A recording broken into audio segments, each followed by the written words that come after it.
TruVac HXX Radio Remote Controls. This video is for general information. The operator manual should be read for more details on proper care of your TruVac HXX. In this video, we will explain how to use the T110 yellow and blue remotes, the TD1140 remote, and the WSO wireless emergency shutoff wrist strap.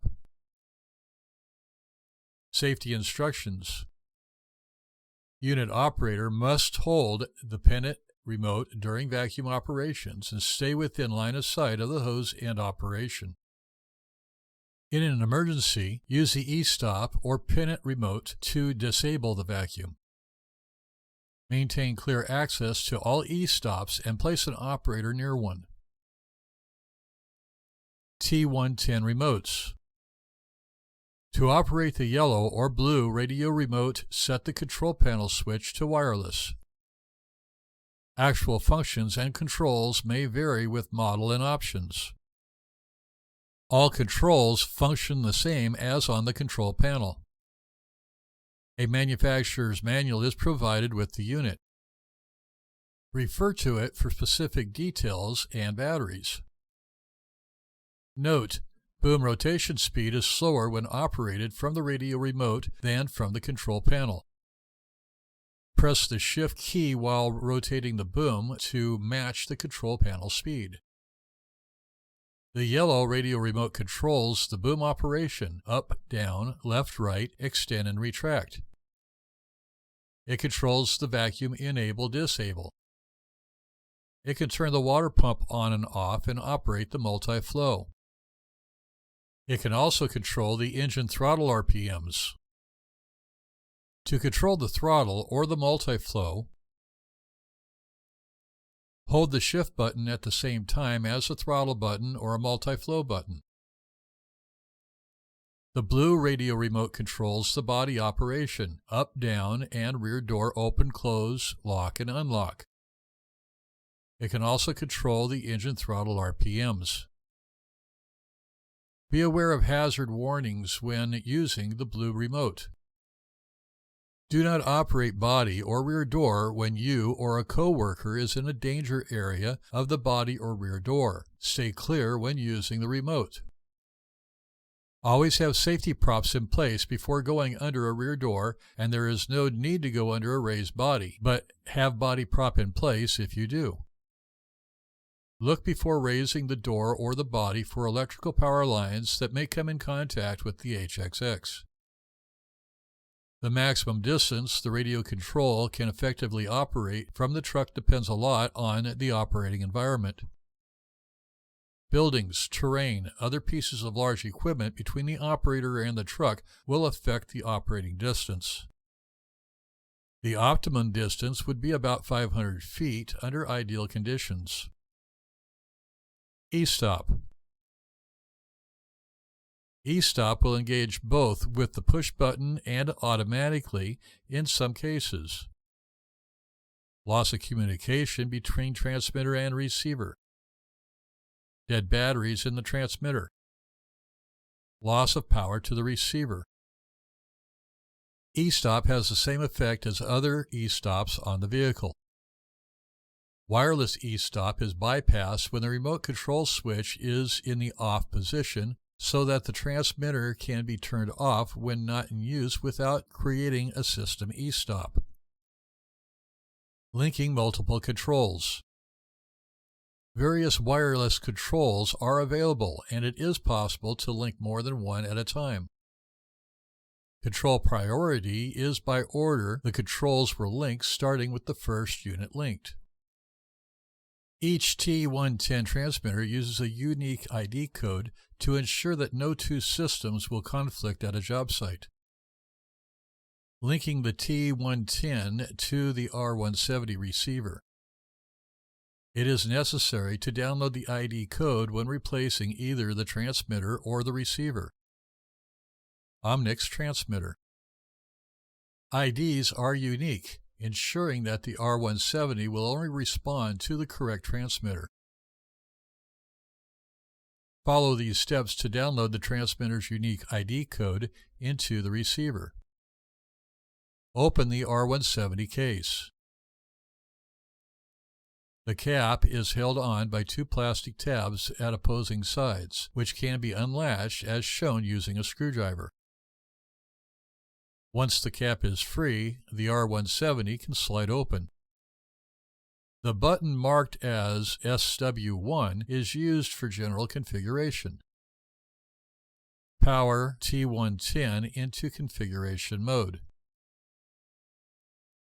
Press and hold power off. Press and hold power on. Release power off. Release power on. Setting R170 into configuration mode. Press and hold switch 1 on the front of the R170. Hold switch 1 until the status light begins to flash green quickly.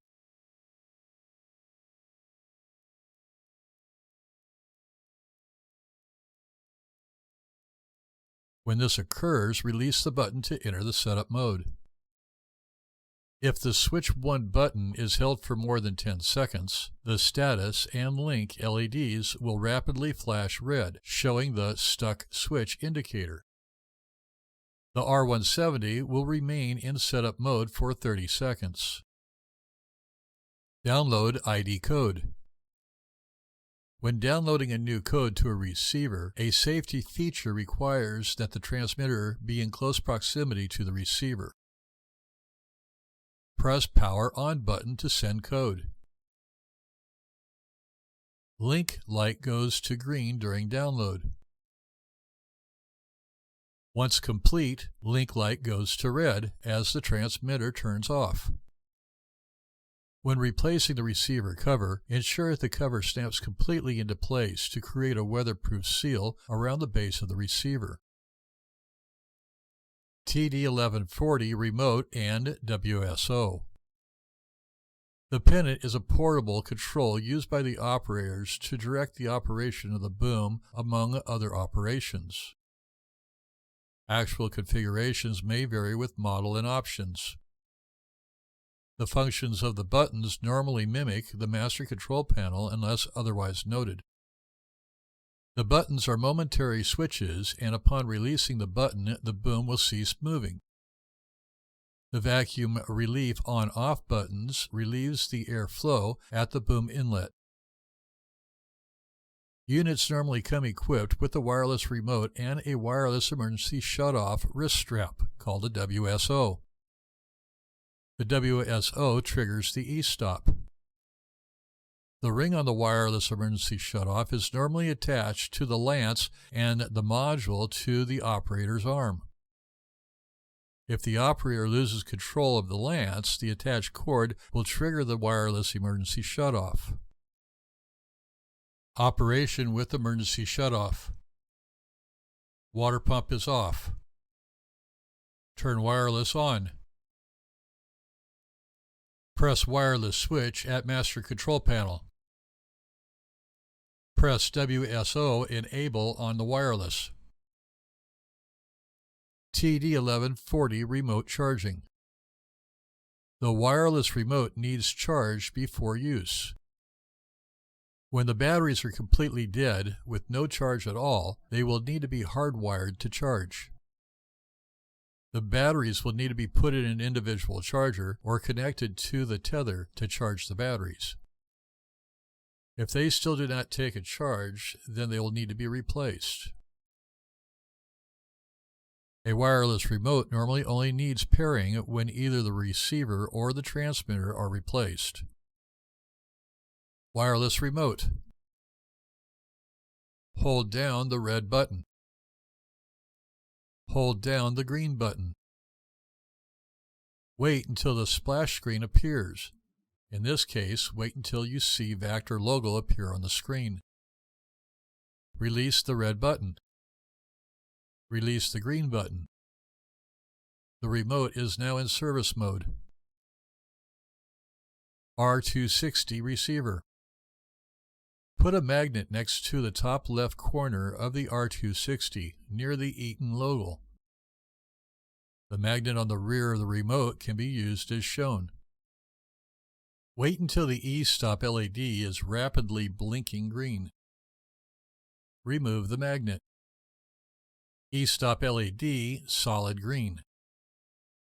The R260 is now in pairing mode. Wireless remote. Move the remote closer to the R260. Press and release the green button. The screen will indicate the pairing result.